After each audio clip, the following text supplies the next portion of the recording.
Um homem que provoca suspiros. Roma dominava muitas nações. Tibério César era o senhor do mundo. O domínio de Roma sufocava a alma de cada judeu. Israel nunca aceitara ser subjugada por qualquer outro povo. No passado, o povo de Israel já pagara alto preço para sair do jugo do Egito. Foram 40 anos de caminhada pelo deserto em busca da terra prometida. Canaã era mais do que chão, mais do que uma terra onde corria leite e mel. Era um lar para descansar a alma. Israel ainda parecia uma frágil fagulha, mas preferiu o calor do deserto à servidão do faraó. Preferiu o calor do sol à sombra de um teto que não era seu.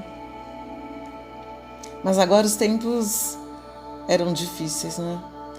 O domínio do Império Romano era um corpo estranho que penetrava no interior de cada casa dos judeus. O medo fazia parte da rotina do povo. Roma e César eram temas dominantes. Então, de repente surgiu sorrateiramente um carpinteiro que foi ocupando o cenário físico e emocional das pessoas. Pouco a pouco, elas passaram a ter o homem Jesus como assunto dominante.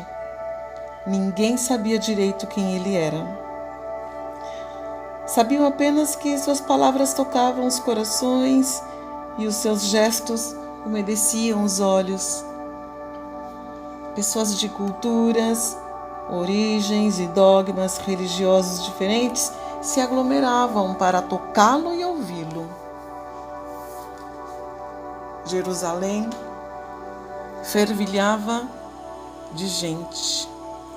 Jesus revelou-se ao mundo em apenas 3 anos e meio, mas foi tempo suficiente para que se tornasse inesquecível. Ele era tão desprendido de poder que estimulava seus discípulos a fazer obras maiores do que as dele. Líderes políticos, acadêmicos e até religiosos vivem competindo com os outros e os controlam para que ninguém os supere.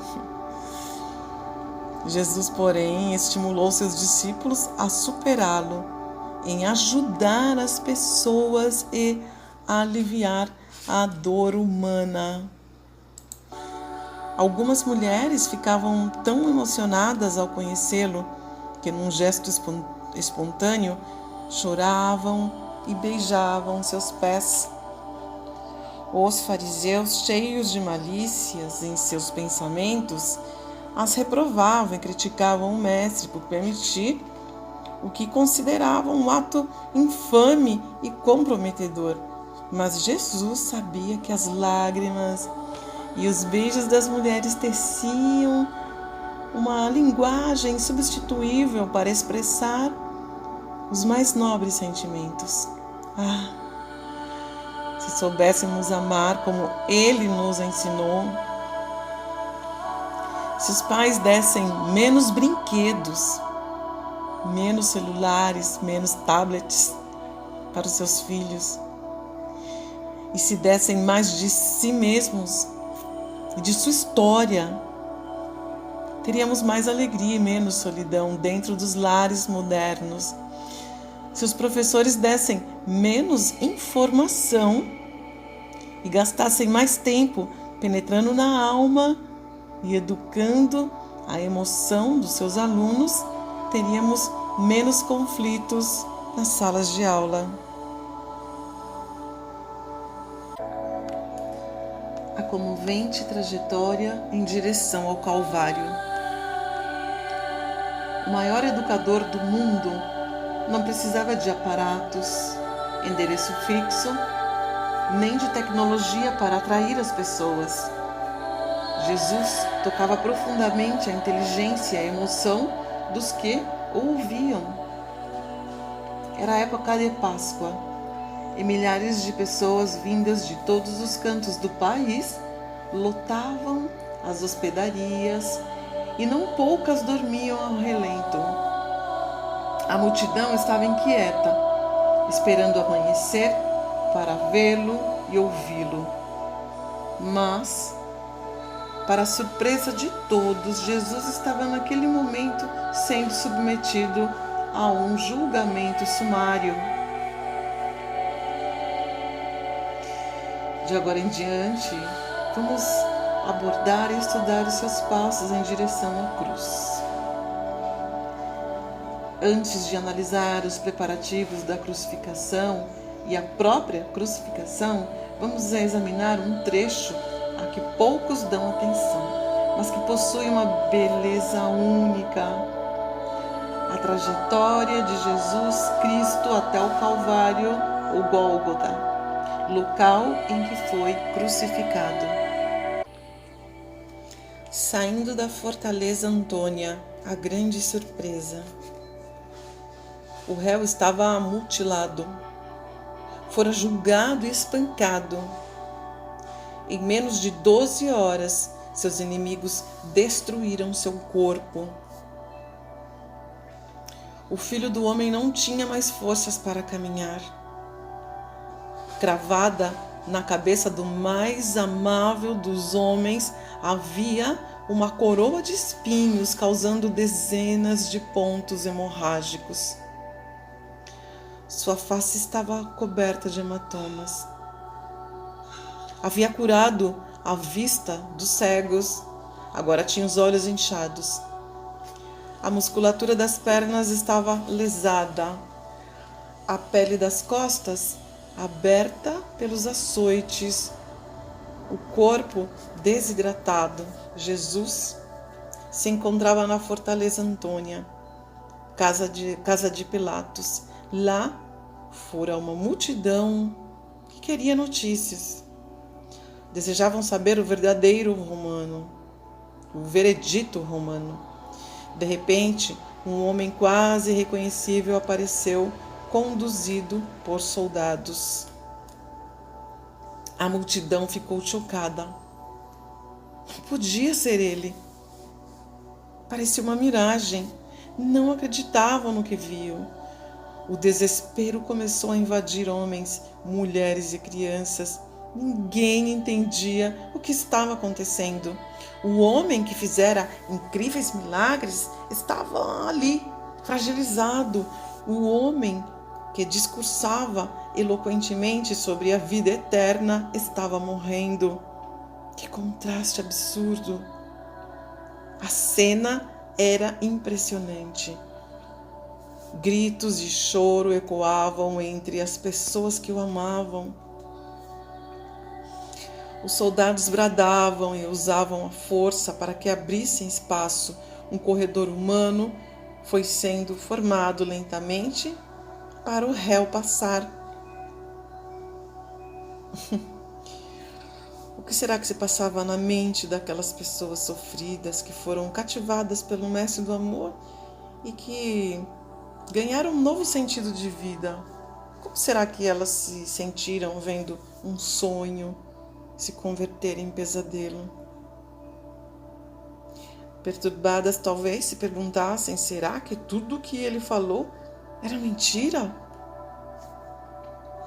Será que a vida eterna sobre a qual tanto discursou não existe? Será que nunca mais encontraremos nossos seres amados que se foram? Se ele é o Filho de Deus, onde está o seu poder? Nunca tantas perguntas ficaram sem respostas. As pessoas na multidão não conheciam bem o homem que amavam. Sabiam que tinham sido cativadas por ele e não conseguiam deixar de segui-lo, mas desconheciam sua estrutura emocional, o seu plano transcendental. Jamais poderiam imaginar que tudo o que estava ocorrendo fazia parte do plano de Jesus e do seu cálice. Suportando e superando a dor. Se Jesus se fixasse na sua dor e na ira dos seus carrascos, ele teria abandonado o seu cálice. Porém, nem as dores, nem a frustração foram capazes de dominá-lo. Nós desistimos facilmente das pessoas que nos decepcionam.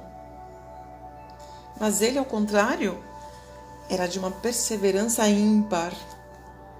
Sua motivação era inabalável.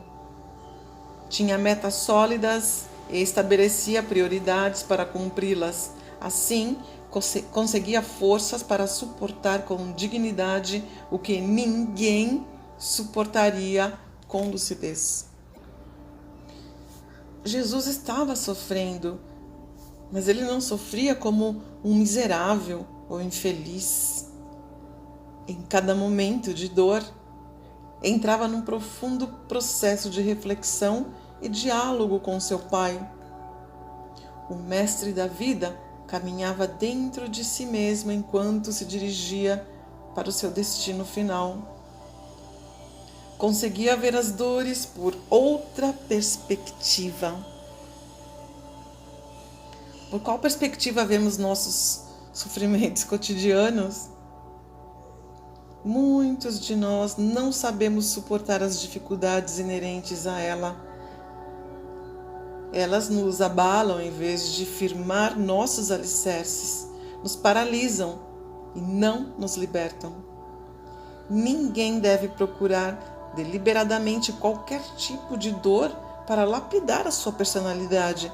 Devemos ir sempre em direção ao conforto, ao prazer e à tranquilidade.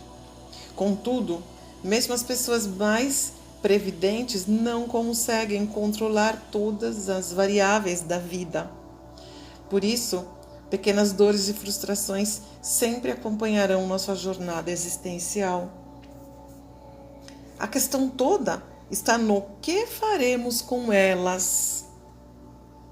Não reaja com medo, não se revolte, não culpe o mundo. Lembre-se de que o mestre dos mestres mostrou que a dor pode ser uma excelente ferramenta para aperfeiçoar e fortalecer a alma. Consolando as pessoas no auge da dor, mais um gesto excepcional de Jesus. Jesus sempre esteve disposto a carregar a sua cruz. Agora era chegado o momento, contudo, fora de tal forma torturado que não tinha energia para carregá-la. Quando tentava colocar a trave de madeira sobre os ombros, caía frequentemente.